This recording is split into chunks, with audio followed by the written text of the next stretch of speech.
제가 주일학교 다니던 시절에 주일학교에서는 수요 저녁 예배가 있었습니다.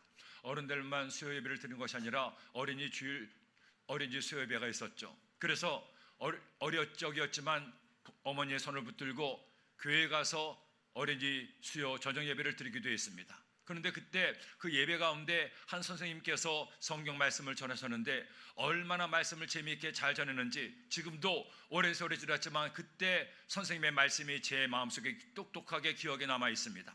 그런데 그 선생님은 말씀을 전하실 때 주로 인물에 관한 설교를 했습니다. 아브라함이 어떤 사람이었고 이삭이 어떤 은혜를 받았고 야곱이 어떻게 힘든 세월을 보냈는지, 또 다니엘이, 다윗이, 베드로가, 바울이, 요나가 어떤 일을 겪었는지를 생생한 말씀으로 우리에게 전해줬습니다. 어린 시절이었지만 그때 그 선생님 말씀을 통해서 저는 성경을 깨닫게 되고 아하, 성경이 참 재미있는 말씀이구나 하는 것을 알게 됐습니다. 그런데 그 당시 들었던 많은 성경에 나오는 인물들 가운데 가장 뚜렷하게 제 마음에 각인된 한 사람이 있습니다. 바로 그 사람이 오늘 말씀의 주인공인 다윗이었습니다. 여러분, 다윗은 어떤 사람이었습니까? 다윗은 이스라엘을 대표하는 위대한 왕이었습니다. 오늘날에도 이스라엘 국기에 다윗의 별이 남아있을 만큼 이스라엘 사람들에게 그 나라를 일으킨 왕으로 알려져 있습니다. 뿐만이 아닙니다. 모든 그리스도인들이 다윗을 알고 다윗을 존경하고 다윗의 믿음을 본받기를 원합니다. 왜냐하면 다윗은 어린 목동에 불과했지만 하나님의 은혜 받아 마침내 이스라엘 나라의 왕이 되었기 때문입니다. 아니, 왕만 된 것으로 끝난 것이 아니라 다윗은 하나님을 사랑했던 하나님의 자녀였고 하나님의 사랑을 받은 하나님의 백성이었기 때문이에요. 어린 시절이었지만 그 다윗 이야기를 들으면서 나도 다윗만큼 하나님을 사랑하고 하나님께 사랑을 받았으면 좋겠다, 나도 다윗처럼 하나님을 찬양하며 살았으면 좋겠다 하는 생각을 품었습니다. 그런데 오늘 말씀을 보니 그 다윗이 자신의 삶을 돌이키며 하나님을 찬양했던 찬양의 가사가 나옵니다. 그런데 그는 어떻게 하나님을 찬양했습니까? 그만 하나님을 어떤 하나님으로 우리에게 알려주고 있습니까? 그는 이처럼 말씀합니다. 야훼는 나의 목자시니 내게 부족함이 없으리로다. 하나님은 어떤 하나님입니까? 하나님은 다윗의 목자가 되었다는 겁니다. 다윗은 하나님이 계시는 양이 되었다는 거죠. 그의 평생에 다윗을 만난 하나님은 목자 되신 하나님이었다는 겁니다. 사랑하는 여러분, 저는 이 시간 이 말씀을 통해 다윗의 하나님이 여러분의 하나님 되기를 소원합니다. 하나님께서 다윗의 목자가 되어서 다윗을 기르시고 돌봤던 것처럼 여러분도 하나님의 양이 되어서 하나님의 사랑받고 하나님의 은혜 받아 하나님과 함께 사는 주의 자녀가 되기를 예수님의 이름으로 축원합니다. 고단하고만 인생길 살아갈 동안에 만약 하나님이 내 인생의 목자가 되어서 나의 가는 길에 인도한다면, 나의 모든 필요를 채우신다면 이보다 더 좋은 일이 어디 있겠어요? 그러니 오늘 이 시간 이 말씀을 통해 하나님을 나의 목자 삼는 여러분 되기를 소원합니다. 저의 목자신 하나님께서, 다윗의 목자 되었던 하나님께서 여러분의 목자가 되어서 여러분의 가는 길에 인도하고 주님의 은혜로 사는 양된 우리 모두가 되기를 예수님의 이름으로 축원합니다. 그렇다면 야훼가 나의 목자 되시면 나의 삶에 어떤 은혜가 임하게 됩니까? 첫째로 목자 되신 하나님께서 우리의 모든 필요를 다 채워주십니다. 여러분, 다윗은 어떤 사람이었나요? 그는 아버지 이새의 8번째 아들로 태어났습니다. 태어나다 보니 위로 7명 형들이 있었죠. 그런 집에서 길을 펴고 살 수가 없었습니다. 그런 다윗에게 아버지는 어릴 때부터 들판에 나가 양을 치는 목동이를 맡겼습니다. 그래서 다윗은 제대로 공부한 것도 아니고 뭔가를 배우지도 못한 채 형들에 치여서 들판에 나가 양을 치는 일을 어릴 때부터 했습니다. 하지만 그 양을 치면서도 다윗의 마음 가운데는 귀한 믿음이 있었습니다. 하나님을 사랑했던 믿음이 있었죠. 그리고 들판에 나가 양을 치면서 수금을 타며 하나님을 찬양했습니다. 하나님께 사랑을 고백했어요. 그런 다윗이 양들을 치면서 제일 먼저 했던 기본적인 일이 있습니다. 양들을 배불리 먹게 하는 일이었고 양들이 목마를 때 마실 물을 찾는 일이었습니다. 더구나 이스라엘 나라는 우리나라에 비해서 훨씬 비가 많이 오지 않습니다. 물이 귀한 나라였습니다. 그러니 목자의 가장 큰 사명은 양들이 목마르지 않도록 물을 찾는 것이고 배불리 먹을 풀밭을 헤매는 것이 목자의 가장 중요한 일이었습니다. 헌데 다윗은 어린 나이였지만 자신이 돌보는 양떼를 위해서 풀을 찾아 헤맸고 마실 물을 찾아서 배불리 먹게 하고 마시게 했습니다. 그런 잘나가던 목동 다윗이었는데 그가 인생을 살아보니 인생이란 만만치가 않아서 많은 어려움과 문제도 있었습니다. 필요한 것이 있었는데 아무리 노력해도 필요한 것을 얻지 못할 때가 있었습니다. 그때 그가 할 수 있는 것은 그를 도우시는 하나님을 의지하는 것밖에 없었어요. 하나님, 이것이 필요합니다. 저것이 필요합니다. 이런 문제 만났습니다. 이런 고난을 겪었습니다. 주님, 저를 도와주세요. 그렇게 하나님께 기도했을 때, 하나님 은혜를 구했을 때 하나님은 놀랍게도 다윗의 모든 필요를 아시고 그에게 은혜를 베풀어 주신 겁니다. 그러기에 그는 이처럼 노래하죠. 오늘 말씀 1절에 보니 야훼는 나의 목자시니 내게 부족함이 없으리로다. 그가 나를 푸른 풀밭에 누이시며 쉴만한 물가로 인도하시는도다. 내 영혼을 소생시키시고 자기 이름을 위하여 의의 길로 인도하시는도다. 야훼는 나의 목자시니 내게 부족함이 없으리로다. 인생이란 게 결코 만만치가 않아서 내가 아무리 열심히 노력하고 애써도 원하는 것을 이루지 못할 때가 있습니다. 이제 겨우 살만한가 싶은데 나에게 질병이 덫처럼 다가와서 나를 병들게 하고 아프게 하고 절망에 빠뜨릴 때가 있습니다. 내가 필요한 것들이 있는데 그것이 채워지지 않아 낙심하고 염려할 때가 있습니다. 그때 어떻게 됩니까? 여러분, 목자 되신 하나님을 기억하세요. 내가 예수님을 나의 구주로 믿어 하나님을 내 아버지로 모시면 하나님은 나의 목자가 되어서 양된 우리를 위해서 모든 필요한 것을 채워주십니다. 우리의 부족함이 없게 하십니다. 그러니 우리가 무엇을 해야 되겠습니까? 내가 필요한 것이 있을 때 힘들다고 어렵다고 틀렸다고 낙심하고 염려하지 말고 나의 목자 되신 하나님께 기도하여 하나님의 은혜를 얻는 여러분 되기를 주님의 이름으로 축원합니다. 하나님은 절대로 하나님의 자녀를 외면하지 않습니다. 하나님은 사랑의 하나님이기 때문에 사랑하는 양떼인 우리를 돌보시고 지켜주기를 원하십니다. 우리의 모든 필요를 채워주기를 원하시는 거예요. 그러기에 예수님께서도 마태복음 7장 7절에 말씀하셨죠. 구하라 그러면 너에게 주실 것이요 찾아라 그러면 찾아낼 것이요 문을 두드리라 그러면 너에게 열릴 것이니 구하는 이마다 받을 것이요 찾아는 이는 찾아낼 것이요 두드리는 이에게는 열릴 것이니라.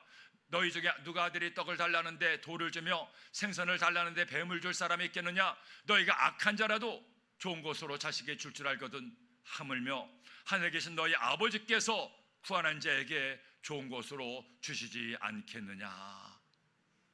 저의 말이 아닙니다. 예수님의 말씀이에요. 하늘에 계신 너희 아버지께서 구하는 자에게 좋은 것으로 주시지 않겠느냐? 구하면 주님이 주십니다. 주께 부르짖으면 주님 응답하시고 우리의 모든 필요를 다 채워주십니다. 저는 지난 주간에 이전에 10년간 사역했던 독일 디셀도르프 순복음교회를 다녀왔습니다. 17년 만에 다녀온 디셀도르프 순복음교회에서 이전에 함께 동고동락하며 울고 웃으며 하나님을 예배했던 성도들을 만나니 얼마나 감사한지요. 감사하게도 많은 분들이 교회를 지키며 계셨고 만나서 함께 울고 웃으며 지난 정을 나누고 또 그동안에 살았던 삶을 나누는 시간이 있었습니다. 근데 제가 교회 가서 저를 깜짝 놀라게 했던 한 자매가 있었습니다. 그 자매는 제가 처음 보았던 것이 고등학교 3학년 때였는데 이제는 그 교회의 권사님이 됐어요. 야, 세월이 이렇게 많이 지났구나. 고3 학생이 고등학생이 권사님이 되었다니 조금 일찍 받기는 했습니다. 그런데 그 자매를 보면서 얼마나 하나님께 감사했는지요. 그 자매가 고등학생 때 독일에 와서 공부하겠다고 독일에 왔습니다. 그런데 독일에서 독일어로 공부하는 것이 결코 쉽지가 않았죠. 더구나 그 자매는 의사가 되기 위해서 독일 의대에 들어가고자 했습니다. 그러니 얼마나 독하게 공부를 했겠습니까? 매일 한 일이라고는 학교에 가서 공부하고 끝나고 나서 집에 와서 또 공부하고 주일날 교회 와서 예배 드리는 것밖에 없었습니다. 그렇게 고3을 졸업하고 독일 의대에 들어가려는데 독일 아비토라고 해서 대학 입시를 보게 됐습니다. 저기 와서 하는 말이, 목사님, 제가 와서 지난 몇 년 동안 열심히 공부했지만 턱없이 제 실력이 부족하고 최선을 다했음에도 독일 학생들을 따라가기 어렵습니다. 그러나 하나님이 도우시면 할 수가 있으니 목사님, 이번 아비토에서 좋은 성적을 줄 수 있도록 위해서 기도했어요. 제가 꼭 독일 의대에 들어가고 싶습니다. 그래서 그 자매를 위해서 간절히 기도를 해줬습니다. 마침 한국에서 의대생이었던 오빠도 와서 목사님 저는 잠시 왔다 가지만 제 동생을 딸처럼 믿고 위해서 기도해 주세요 하고 부탁하는 바람에 더 간절히 위해서 기도를 해줬죠. 놀랍게도 하나님께서 은혜를 주셔서 고등생으로 왔던 그 자매가 시험에서 좋은 성적을 얻어서 독일 의대에 들어갈 수가 있었습니다. 그런데 문제는 거기서 끝난 것이 아닙니다. 독일 의대는 매년마다 시험을 봐서 일정한 성적이 되지 않으면 바로 탈락하고 유급을 하게 됩니다. 그러니 매년 학기말 때마다 항상 공부 때문에 힘들어하고 어려웠습니다. 그때마다 새벽에 나와서 기도하고 하나님의 은혜를 구하고 목사님 이번에도 목사님의 기도가 필요합니다. 위에서 기도해 주세요. 그렇게 6년을 공부하는데 하나님께서 놀랍게도 그때마다 은혜 주셔서 무사히 학교를 들어가고 또 올라가서 마침내 대학을 졸업하게 되었습니다. 그런데 제일 중요한 것이 마지막 독일 의사 시험을 보게 됐습니다. 목사님, 독일 의사 시험이 만만치가 않습니다. 학교는 이제 졸업하지만 그 의사 시험을 합격을 해야 제가 독일의 진짜 의사가 될 수 있습니다. 위해서 기도해 주세요. 그래서 역시 그 자매를 위해서 계속 기도해 주었습니다. 근데 안타깝게도 처음 시험에서 실패하고 두 번째도 또 실패했습니다. 세 번째 시험을 볼 때 저에게 와서 하는 말이, 목사님 이번에 안 되면 지난 10수년 동안의 노력이 다 허사로 돌아가게 됩니다. 이번에 돼야 제가 독일 의사가 될 수 있습니다. 목사님 위해서 기도해 주세요. 그 어느 때보다도 간절히 기도를 부탁해서 저도 더 간절히 위해서 기도를 해줬습니다. 여러분 어떻게 됐겠습니까? 그 마지막 시험에 합격을 했습니다. 할렐루야! 하나님께 영예와 박수를 드립니다. 그렇게 합격을 하고 나서 목사님 제가 합격했습니다. 하나님께서 저의 기도를 들어주셨습니다. 위에서 기도해 주셔서 감사합니다. 어머니도 독일에 오셔서 딸이 합격했다고 너무너무 좋아하시고 하나님께 감사하는 모습을 보았습니다. 그렇게 의사고시 합격하고 인턴과 레지던트를 하는 걸 보면서는 독일로 돌아왔죠. 이번에 가서 보니 그 자매가 권사가 되어 있는 겁니다. 그런데 권사만 된 것이 아니라 제가 있을 때 이 1.5세 한인 의사와 교제라고 했었는데 그 자매와 결혼을 했었군요. 그때 결혼을 갓 했습니다. 헌데 그 사라에 두 자녀를 두고 어머니까지 와서 함께 교회 생활하면서 열심히 의사로 일하는데 병원이 2개나 있습니다. 부부 의사가 돼서 열심히 많은 사람들을 사랑으로 돌보고 영혼도 치료하는 일을 하고 있고, 심지어 그 당시 두 사람이 결혼하고 나서 신혼여행을 어디로 간지 아십니까? 인도 의료선교를 신혼여행으로 갔습니다. 저에게 하는 말이, 목사님 작년에 20년째 의료선교를 다녀왔습니다. 그 남편은 제가 있을 때만 해도 교회를 왔다 갔다 하던 형제였는데 하나님의 은혜 받아서 이제는 제가 섬기던 교회의 장로님이 되어서 교회를 위해 충성하고 있으니 얼마나 감사한지요. 야, 세월이 많이 흐르긴 흐렸구나. 저 형제가 장로님이 되시고 저 자매가 권사님이 되어서 교회의 기둥 같은 일꾼이 되어 있다니. 그 집에 잠깐 가서 이런저런 지난 세월 이야기를 하는데 그런 얘기를 해요. 목사님 그때 정말 힘들었던 것 목사님도 아시죠? 근데 하나님께서 필요할 때마다 은혜 주시고 응답 주시고 채우셨는데 지난 세월 생각해 보니 하나님께서 저희의 모든 필요를 채우지 않았으면 어떻게 제가 살 수가 있었겠습니까? 이렇게 아름다운 가정을 이룰 수가 있었겠습니까? 이 교회에서 이렇게 충성할 수가 있었는지요? 모든 것이 하나님의 은혜입니다. 사랑하는 여러분, 하나님의 은혜입니다. 하나님은 우리의 목자가 되어서 우리의 모든 필요를 채우십니다. 우리가 어떻게 할 때? 주님을 끝까지 믿고 주의 은혜를 구할 때. 이번 다니엘 기도에 여러분 주님께 기도하세요. 그 자매도 독일에서 제가 했던 다니엘 기도에 한 번도 빠지지 않고 하나님께 기도하고 하나님의 은혜를 구해서 그런 은혜를 체험했으니 여러분도 주께 구하여 응답받고 나의 모든 것을 채우시는 주님을 만나게 되기를 예수님의 이름으로 축원합니다. 둘째로 목자신 하나님은 우리를 지켜주시고 돌보아 주십니다. 다윗은 어린 시절 목동으로서 양들을 돌보는 일을 했습니다. 그런데 그렇게 양들을 돌볼 때마다 한 가지 문제가 있었죠. 양들을 해치려고 다가오는 일이나 늑대나 맹수들이 있었습니다. 그때마다 다윗은 어린 소년이었지만 막대기로 그것들을 물리치고 물맷돌로 그들을 물리치며 자신이 돌보는 양떼들을 돌봤어요. 그런 다윗이 어느 날 아버지의 말씀에 따라서 전쟁터에 나가 있는 형들을 찾으러 갔습니다. 그런데 블레셋과의 전투 현장에 가보니 기가 막힌 일이 벌어졌습니다. 이스라엘 군대는 다 바위 틈에 숨어서 있는데 저쪽 블레셋 진영에서는 한 거인이 나와서 싸움을 거는 겁니다. 야, 이 이스라엘의 개들아, 너희가 하나님을 믿는 데 가는데 너희 하나님이 어디 있느냐? 나와 한번 맞서 싸워보자 하고 하나님을 모욕하고 이스라엘 군대를 모욕해요. 헌데 왕을 비롯해서 아무도 그 거인 골리앗과 맞서 싸울 용기를 내지 못합니다. 두려워 떨고 있었죠. 어린 소년이었지만 하나님을 사랑했던 다윗은 도저히 가만히 있을 수가 없습니다. 그래서 그는 골리앗 앞에 나가서 골리앗과 담대하게 1대1로 맞짱을 뜨게 됩니다. 성경에 나옵니다. 골리앗이 보니까 기가 막힌 거예요. 모두가 숨어서 숨죽여 있는데 어린 소년, 자기 허리에도 안 오는 어린아이가 와서 자기와 싸우겠다고 하니 야, 엄마 젖이나 더 먹고 와라. 그런데도 소년 다윗은 어떻게 합니까?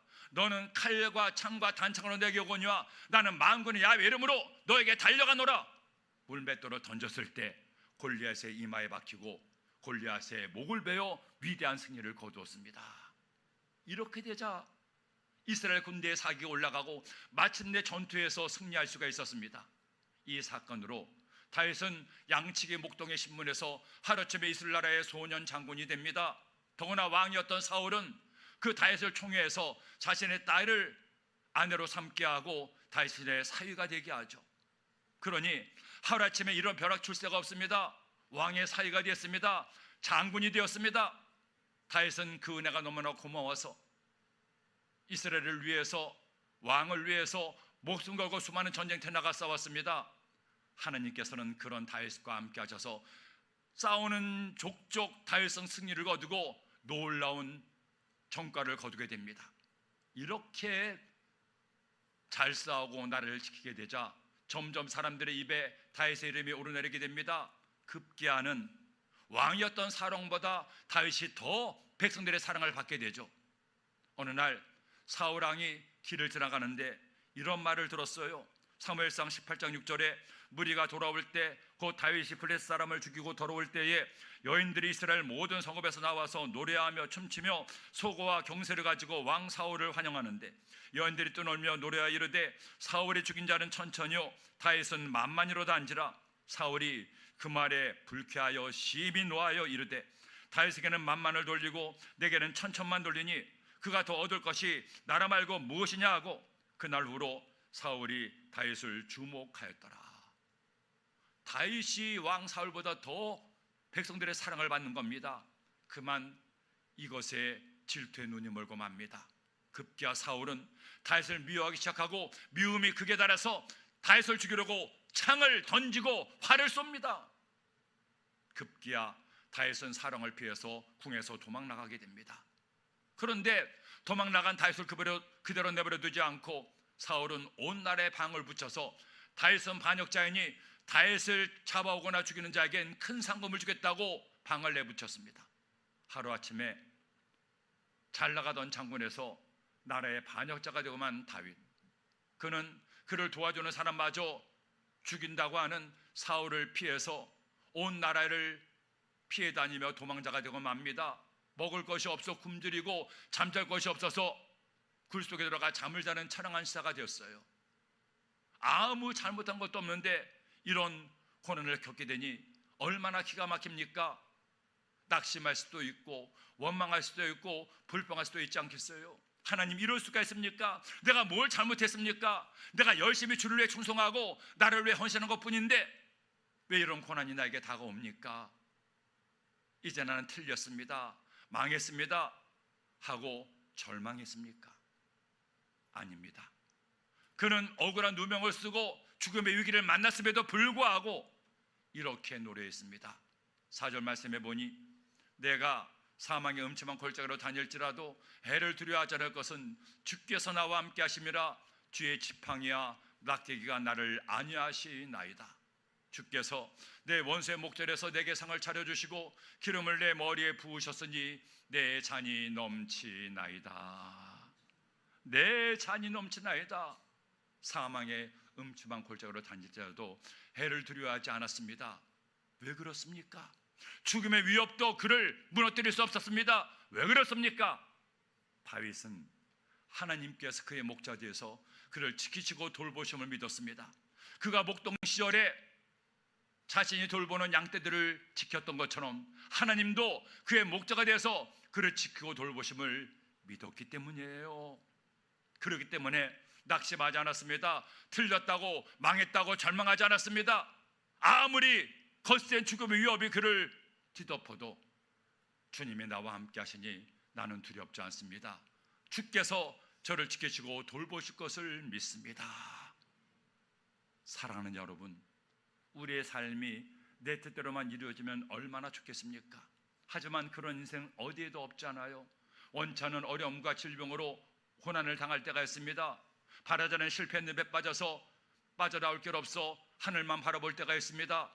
그때 여러분, 나의 목자 되신 하나님을 의지하십시오. 그분께 내 모든 것을 맡기면 주님은 책임지시고 은혜를 더하여 주십니다.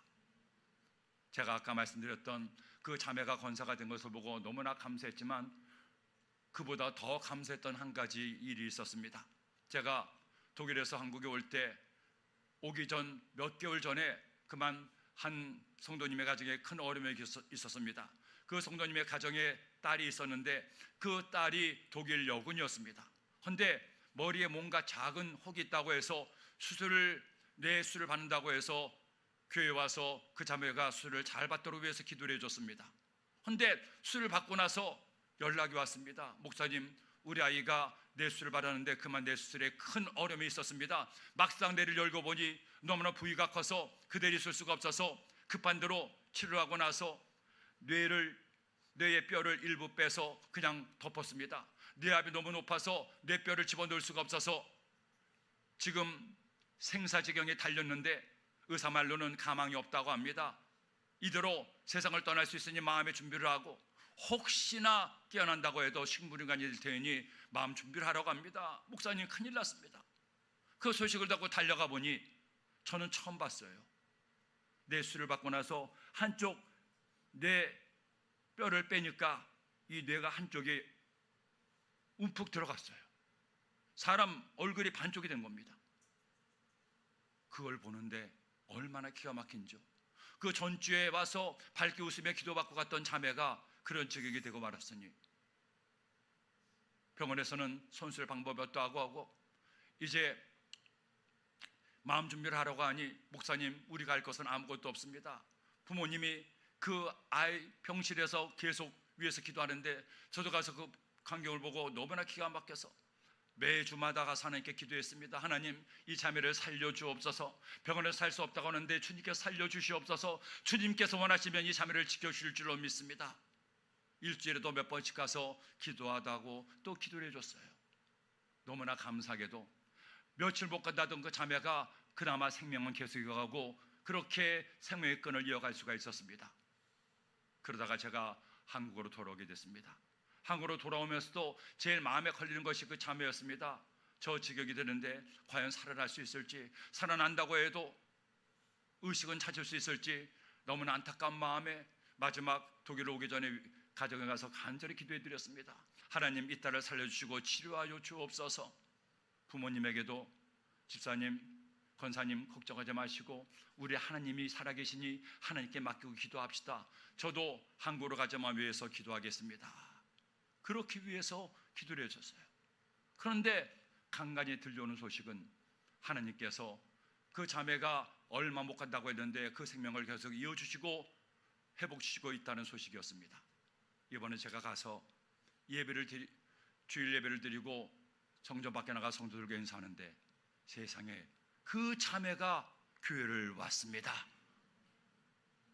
저 중간에 제 옆에 바로 가운데 키가 작은 자매가 바로 그 자매입니다. 저를 보고 환하게 웃으면서 목사님 하면서 저를 알고 기억하고 인사하고 자기 발로 걸어서 교회를 왔는데 보는 순간에 얼마나 놀라는지요. 아니, 가인이가 여기 왔네.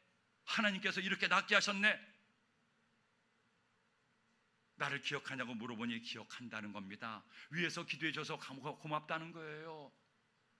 저는 하나님의 살아계심을 이번 기회에 다시 한번 느꼈습니다. 한국으로 올 때는 한쪽 내 뼈를 빼고 반쪽밖에 안 되던 그 모습이 하나님의 은혜로 의식을 깨어나고 조금씩 말을 하게 되고 자기 발로 걷게 되고 이렇게 나와 하나님을 예배하니 이 모든 것이 하나님의 은혜인 줄로 믿습니다.